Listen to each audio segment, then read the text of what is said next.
Hello everyone, and welcome back to Autonomia, the show where we bring ideas from the libertarian left to everyday people, and foster conversation on what we believe in hopes of proving that we all have far more in common than we are trained to believe. My name is Hayward, and I am your host. As always, our intro and outro music come from a song called A Bigger Cage is Still a Prison by System Failure.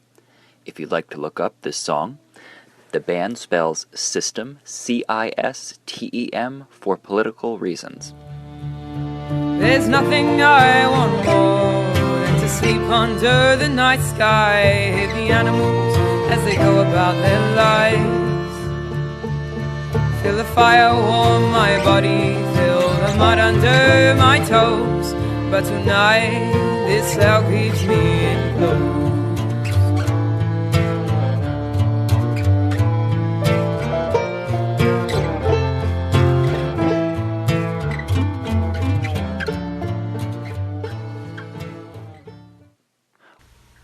Hello everyone, just jumping in for yet another post-production editing interruption. So, this discussion with Doc ended up being way longer than I would have hoped it would be, which is fine. But what that means is instead of having an episode where we address two questions, I'm going to have to break it up right about at the end of where we start finishing talking about unionism with Doc, and before we start talking about healthcare in the American context. So I hope that works for you folks. I just didn't want to have to inflict an hour-and-a-half long episode on you, just because that's not a nice thing to do to someone. Plus, it also makes the editing process a lot easier. It doesn't overload my super old computer to edit multi-hour long files. So, doing the best we can. Hope you enjoy it. Thanks for listening. The trees form a secret green embrace, their arms beckoning to swallow me whole. I want to climb over these rooftops and over these fences and escape to the places none of these guards would go. Speak more clearly. So today things are going to be a little bit different. You might notice a bit of background noise that is both the New England wind and cars driving by us, and God knows what else we will hear in the background of the city. So I'm here right now with Doc, and we are going to have a discussion today about healthcare and unionism. Doc and I have known each other for quite some time. We co-founded the New London Mutual Aid Collective together, and he is very involved with our street medic program. So naturally, this guy seemed like someone I would love to get in contact with about these issues. The questions I've been asked that I'm hoping to address and answer in this episode are: 1, what is wrong with our healthcare system, and how or why might someone support a single-payer healthcare system and or something like it in order to address the gross and unbelievable inequities and inadequacies of our healthcare system? The other question comes to us from one of our listeners who asked why people on the left like unions, and the thrust of the question came from a confusion around thinking that unions seem more compatible with Republican or conservative values. So we're hoping to address both of those today in a helpful and clear way. So, Doc, happy to have you here. Say hi. Thank you. I appreciate you having me on the podcast. Well, so I guess we can start off with the unionism thing, given that you were once the lone wobbly in our town that used to have a lot more of them.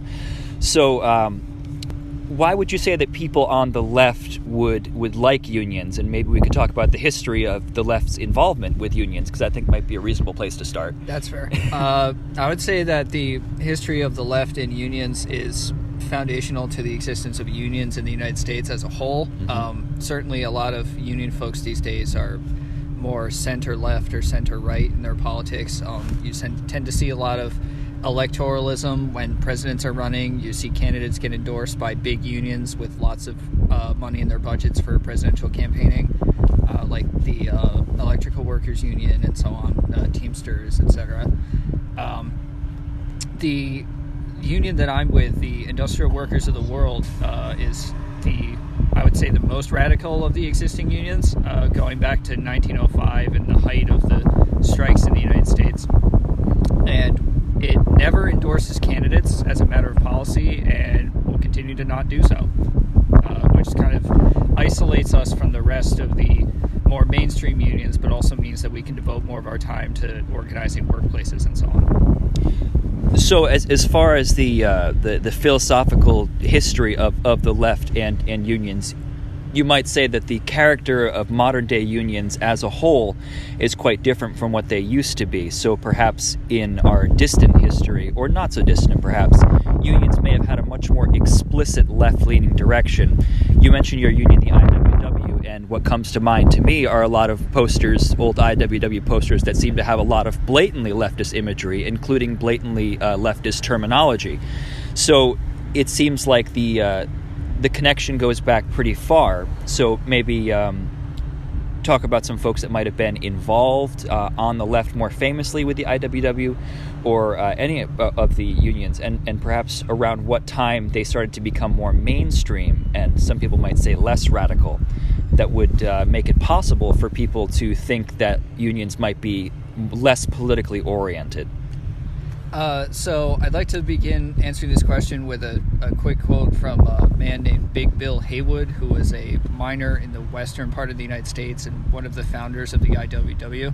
He once said that he had never read Marx's Capital, but he had the marks of capital all over his body. And so, like you were saying, the IWW has had a long history of explicit class struggle rhetoric and practice.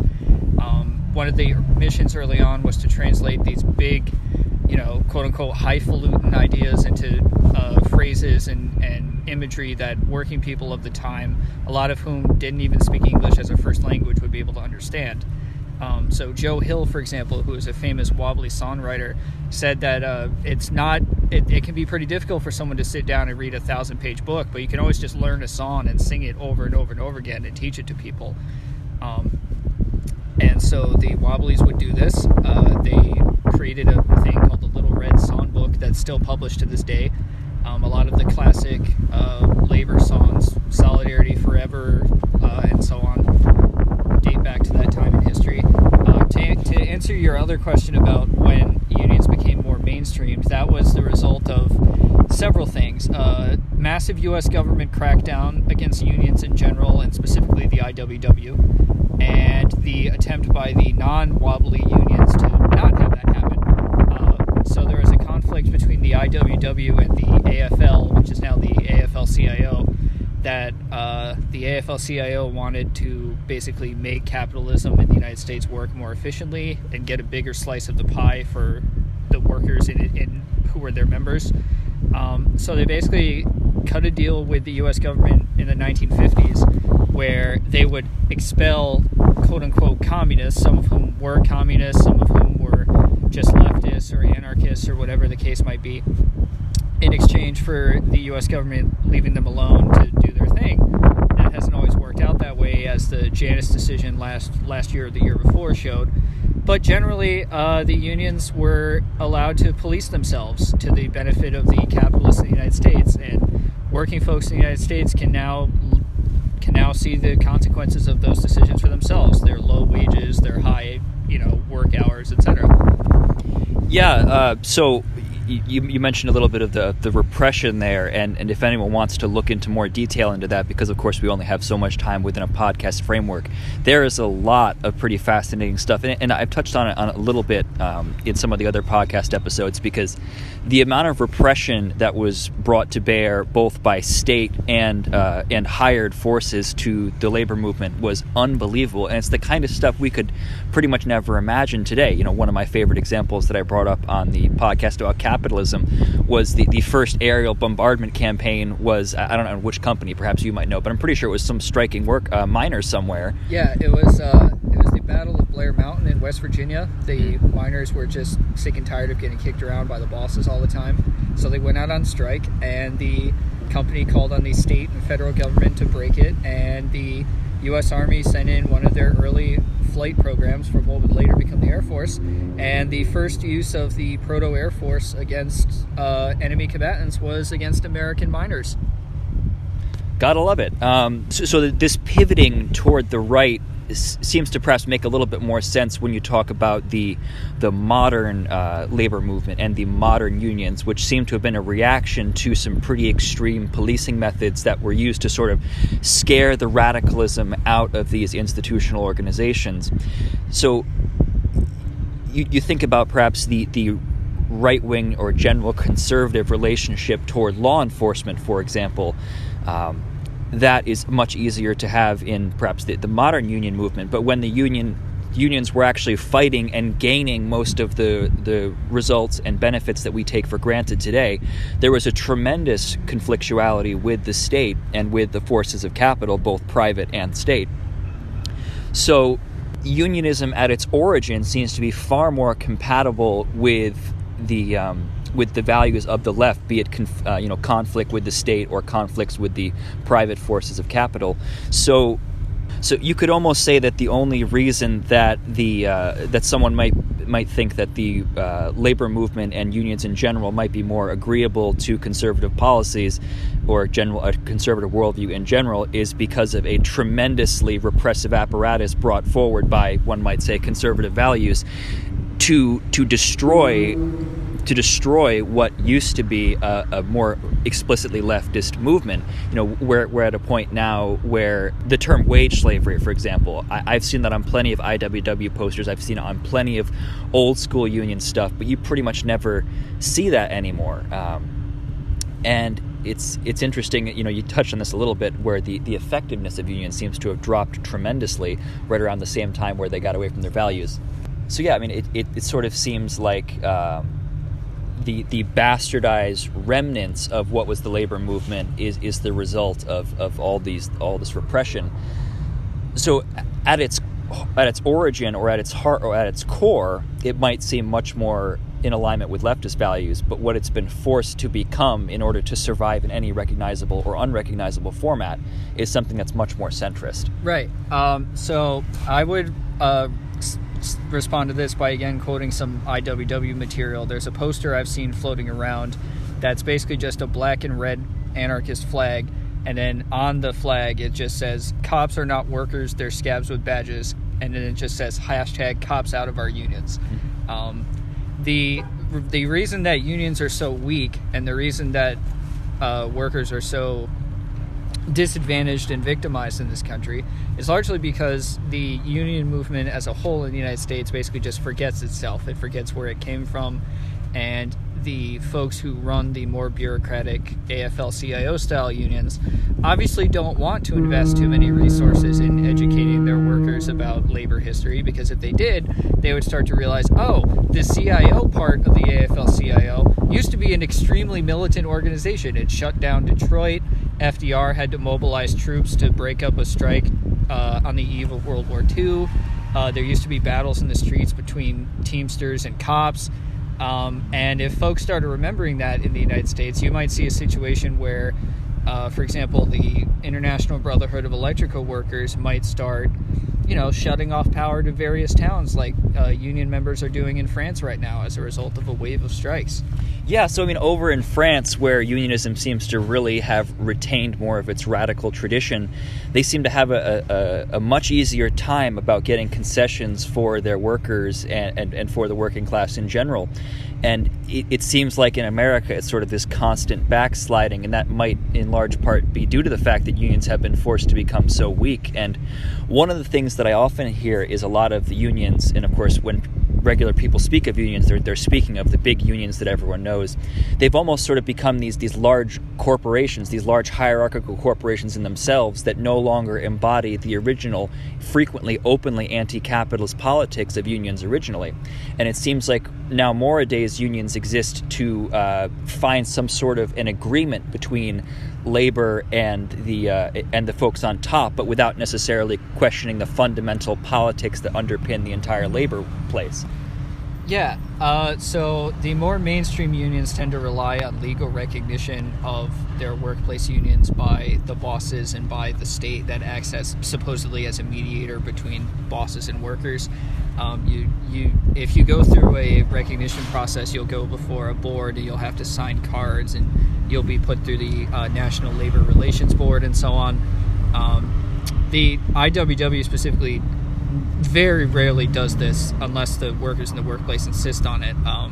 We tend to find it's more effective historically and currently to just fight your boss where he is, because your boss has an office and sees you every day, and it's easy. For example, if you're working in a restaurant, why go through a bureaucratic process when all of the servers can just walk home and then the restaurant has to shut down? Yeah, so. I mean, when you become part of the system, you in some ways will internalize and be forced to internalize parts of that system's rubric. It's much easier to fight the dynamics of the system if you are not entrenched within the system itself. I can only imagine that if you are required by law to follow a certain set of parameters that are set by the same legal structure that keeps us in line to begin with, it's going to seriously limit your ability to have any sort of effective activism. And that's something we see a lot today. I mean, I've seen over in I think it was over in Catalonia, firefighters fighting the police with axes, and that's not something you're ever going to see in America. Right. In part because a lot of first responders have sort of grouped themselves together in their own structure, so there's not that sort of separation that exists between the public service roles within society and the repressive roles that exist within that society. And I want to get back to what you had said about cops not being workers, and that may sound super confusing to someone in the audience because, of course, they work a job. They are being paid. They go to work. They work hours and they go home. But as far as a class distinction, which is more sort of a lefty type thing, cops often come from the working class economically, but in large part, especially when it comes to unionism and labor work, they support the interests of the folks at the top of the system. And if you go through labor history, you can see countless instances of police being weaponized to destroy labor movements and undermine labor movements. So nowadays it seems kind of strange when people in unions will not like police, and in fact police themselves have their own union, which I'm sure Doc will talk about quite a bit. I have some thoughts on this. It's but it becomes a strange concept when you talk about what a union was historically and what it does and how it is fundamentally designed to protect workers and challenge authority. So to welcome the defenders of that authority, the people who have done unbelievable violence to people in their so-called fellow workers in the labor movement, starts to fall apart because it's a logical fallacy. Right. So last April, I was out on the picket line during the grocery store strike in New England for Stop and Shop workers. I volunteered as a medic over in Waterford, and our picket line was surveilled, and we had some members threatened by Waterford PD. I don't know if Waterford PD, to be fair, are unionized or not, though it wouldn't surprise me. But I will say that if anyone who's listening to this is a union member who's ever been on a picket line, you'll know perfectly well that cops do not exist to protect picket lines. They are not there to help us. For folks who are not union, this can be a little more confusing, but my advice would be start organizing your workplace. Go spend some time on other people's picket lines for even 5 minutes, and you'll quickly see the role that cops play, and it is not one of solidarity and support. You'll never see a situation where members of the Patrolmen's Benevolent Association or cops with Ask Me or whatever go on strike because janitors at Ask Me are on strike. That never happens. So the decision to allow cops into, say, Ask Me or the AFL-CIO or so on, just to name unions that have cops in their membership, is a result of both not wanting to have our skulls cracked in and the bureaucrats that run bureaucratic, what Wobbly's called business unions, wanting to enrich themselves and be comfortable and palling around with politicians and so on. And then, on a strictly practical level, if the type of organizing you have to do in order to protect your rights involves challenging the state, if you're really trying to be effective, sometimes that can involve stepping out of the boundaries of the law. And if you have the enforcers of the law within your own camp, that's either going to A, seriously undermine what you're going to be able to do because you don't want to get arrested on the picket line by someone that's in your picket line, or it's just going to make you completely ineffective. It's going to divide the movement. It's not going to work effectively. And as far as your example with the janitors, I think that's really important because a lot of union members will seek to find solidarity with the police union members, but that solidarity is almost never reciprocated. And in fact, if the order comes down to clear your picket line, They will, absolutely. they will clear your picket line. And you can find this all throughout history. I'm not sure exactly where it was quite recently. Perhaps you'd know because you're a bit more labor-oriented than I am. But there was some fast food, I think it might have been McDonald's. They were trying a local branch was trying to unionize somewhere in middle America, and the police came in and dragged every one of them out and arrested them. They didn't say, "Hey, brother, like I'm glad you're fighting the good fight. I'm glad you're trying to unionize and make things better." Right. These other union members of this other union decided, "Nah, we're going to drag these people off and throw them in a cage because they're protesting for better conditions." And if you look at history, protesting for better conditions is one of the only ways conditions have ever improved. Right. So the purposes of unionism historically, speaking specifically to the United States, are twofold. One, to improve hours and conditions and so forth, the day-to-day lives of working folks in this country. And two, at least for the more militant unions like mine, was to keep fighting and keep learning from every struggle for better pay and wages until the unions can take over and the workers can run the show for themselves without the need for bosses and middle management and so on. Unfortunately, because of the century of crackdown and so on, the unions in the United States are largely kept in line, beaten, their skulls cracked in if they're not. And the struggle for emancipation, for freedom of working folks in this country through these organizations that are run by workers is one that largely has a lot of catching up to do among folks in the United States. But to go back to your example of the lack of solidarity from cop union members, yeah, absolutely. Like I said, you'll never see a situation where, for example, teachers' unions in Connecticut, it's illegal for them to strike. It's illegal for teachers to go through the legal channels and go on strike. So the only way that would ever happen in Connecticut among teachers' union members would be if they did what folks did in West Virginia a couple years ago and just what we call wildcatting, just said, hey, we're going to go on strike anyway. We don't care if it's illegal or not because we're just tired of this. Mm-hmm. And if you ever did, you would be very shocked to see or maybe some folks would be shocked. I certainly wouldn't be. But some folks would be shocked and appalled to see the response by members of the state police union and their local police departments. It will not be supportive.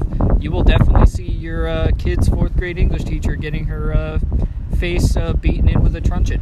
So, and it's something that we have absolutely seen. And when you talked about sort of that next step that's involved with sort of the politics of your union, that next step could theoretically never take place under an establishment union because that's not part of their politics, and that has been beaten and caged out of their politics in many cases. And so what we have left is, like I said before, this sort of bastardized remnant of what unionism used to be.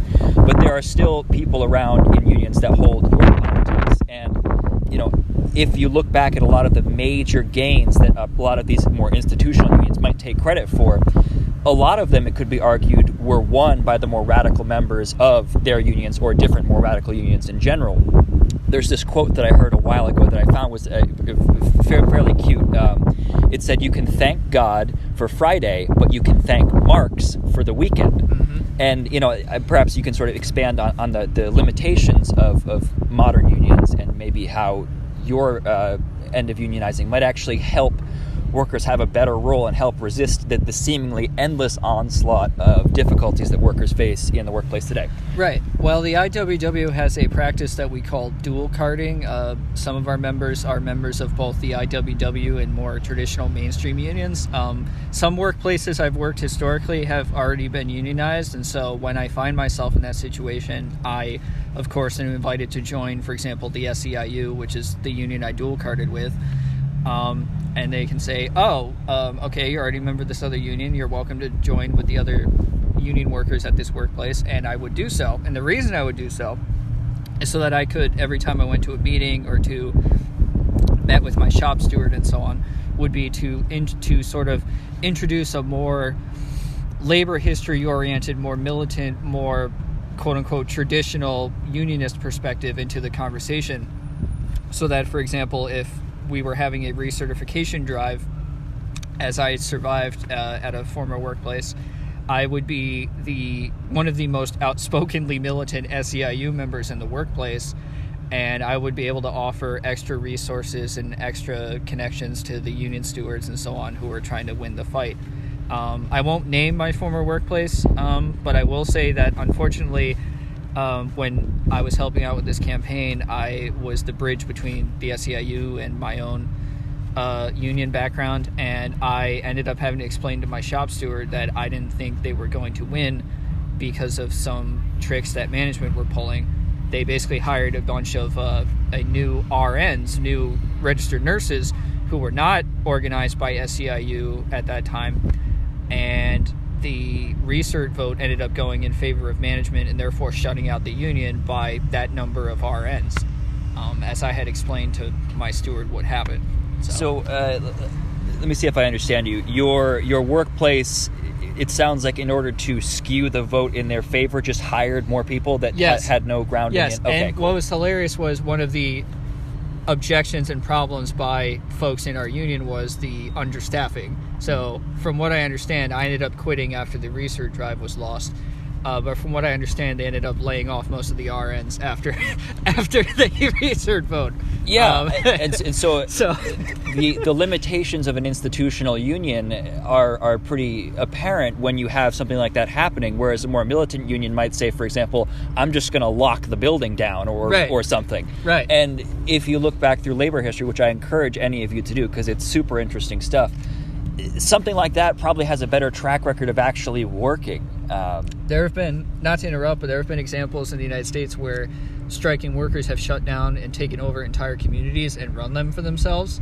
Locked out the mayors, locked out the cops, locked out the bosses and landlords. Folks weren't getting evicted. Folks weren't getting arrested. Kids were getting fed and taught. The streets were clean. Garbage was still picked up, etc. This happened in Paterson, New Jersey. This happened in Lawrence, Massachusetts. And this happened in Seattle, all in the 1900s. So you mean to tell me that if all of the enforcement institutions that hold our society together were removed, it wasn't immediate mass executions, looting, and pillaging? No, it was actually not tyranny and chaos and blood running through the streets at all. That tended to happen when the cops came back, actually. Interesting. Fascinating. I think that would be a shock to anyone who's ever looked at resistance movements throughout history. But anyway, so one of the examples that came to mind when you talked to, you being a healthcare worker and talking about unionizing and talking about the benefits that can come from challenging authority to make things better for everyone. A podcast I listened to a while ago talked about a group called the Young Lords, who you might be familiar with. These folks, was it an abandoned hospital in their area or like really run down or something? A bunch of kids just took over literally kids took over the hospital. And who showed up? Well, it was the police. Right. I'm not as familiar with the Young Lords as I am with the health programs of the Black Panther Party around the same time. Yeah, but from what I understand, the Young Lords were a Latino equivalent of the Black Panthers. And from what I remember, they took over a hospital in the Bronx, I think it was, and they ended up providing care to folks in their community who needed it on the basis of need. And everything was great. Folks were doing healthier. Folks who had acute care needs were getting them met. Chronic issues were being managed. Everything was great. And then the police department showed up and ended up enforcing unhealthy situations. They deprived folks of care. They, exacted, committed acts of violence against folks.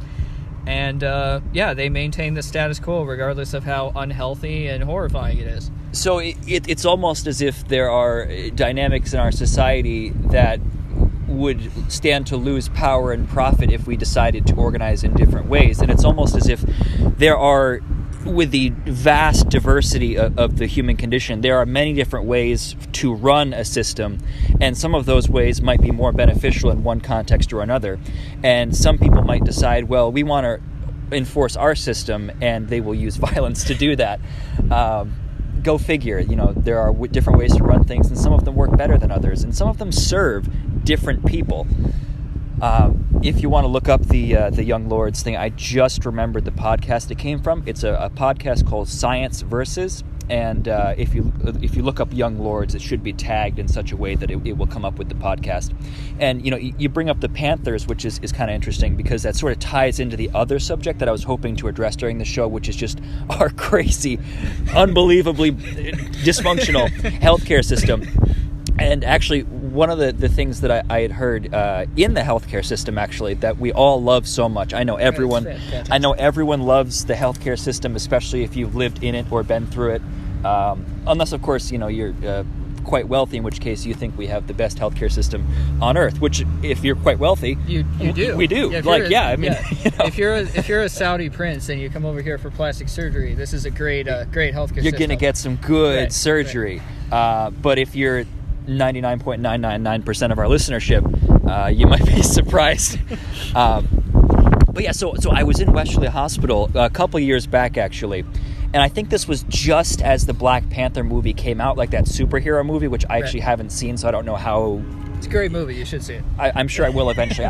I don't know if there's any remote connection to the organization. Oh, no. Okay. Not at all. I don't know if there was like a reference or something. I just, I had no idea. But anyway, so you might know what this person is called. I got to the ER, and I went into a little room where they took my information and put the thing on my finger. Mm-hmm. I don't know if that's like a receiving nurse or something. That's probably a triage nurse. Her job is basically to see how bad you are. In order to make sure these episodes are of a length that is digestible and easily accessible to the listening audience, I'm trying to cap most of these right around the 30 to 45 minute mark. So because our discussion on unionism ran kind of long, because both Doc and I love to ramble and reference obscure history, I wanted to make sure that we had time for that, but also without making this episode run unnecessarily long, simply because I assume you folks have time burdens, and it just seems easier to have short, easily digestible audio files. And I'm trying to find a place that allows for unlimited uploads, simply because right now I don't have that option. So I'm trying to figure out how to get that all sorted. So there's sort of a wrap-up that sort of ties together what our discussion on unionism and how it relates to right or left wing and the history of it and all that sort of thing. That gets tied together toward the end of part 2. And you'll notice here we started to transition into speaking about healthcare work through talking about the Young Lords and the Black Panther Party, who are either unknown or grossly misrepresented as an organization. And I could basically just say there's a lot more there than most people realize. And we start to discuss that in the part 2 of this episode. So I hope this has been interesting. I hope you've learned some things that you didn't know before about labor history. I hope we've given you a little bit of a taste into this massive historical world that can help bring more context to why we have the protections we have today and what it took to get them, and how the system responded to those gains by creating something of a controlled opposition, which is what represents the majority of unionism today, business unions, as Doc will call them. So thank you so much for your listenership, and I will have the second part of this episode up and running just as soon as I can. Thank you so much. Tune in for part 2. 'Cause there's nothing I want more than to sleep under the night sky. The animals as they go about their lives, feel the fire warm my body, feel the mud under my toes. But tonight this hell keeps me enclosed. For if we don't have our freedom, if we are captured by their iron hands, then the vision for fire, it burns so much more bright. There's no justice in the system, a bigger cage is still a prison. Well, I hope that somewhere someone breaks free tonight.